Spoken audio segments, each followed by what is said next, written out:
ఐబొమ్మ రవిని మరోసారి 5 రోజుల కస్టడీకి ఇవ్వాలని పోలీసులు కోర్టులో పిటిషన్ వేశారు. ఇప్పటికే 5 రోజులు ప్రశ్నించారు. ఆయన నుంచి ఏం రాబట్టారో కానీ మీడియా మాత్రం చాలా లీకులు ఇచ్చారు.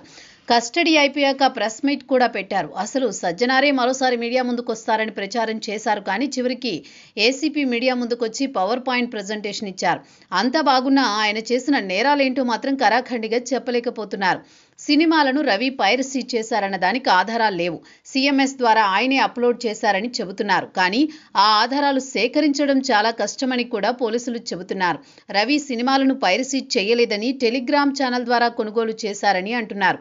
అంటే ఎవరో పైరసీ చేసి ఇస్తే ఆయన కొనుగోలు చేశారు. వాటిని తన సైట్లలో అప్లోడ్ చేసుకున్నారు. ఇక్కడ పైరసీ రవి చేయలేదు. రవి చేశారన్న దానికి ఆధారాలు లేవు. తన సైట్ల ద్వారా బెట్టింగ్ సైట్లను ప్రమోట్ చేశారన్నది మరో కేసు. కానీ ఇది ఎంత తీవ్రమైన కేసో ఎవరూ అంచనా వేయలేకపోతున్నారు. రవిపై పెట్టిన కేసులో 2 సెక్షన్లు తప్ప ఏమీ చెల్లవని ఆయన తరపు లాయర్లు అంటున్నారు. ఐబొమ్మ రవిని పట్టుకున్నప్పటి నుండి పోలీసు ప్రచారంలో కోసం పాకులాడుతున్నారు.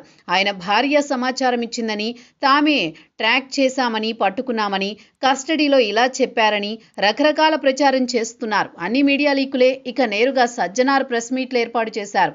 సినీ పెద్దలందరినీ పిలిపించి మరీ వారితో ప్రెస్ మీట్ ఏర్పాటు చేశారు.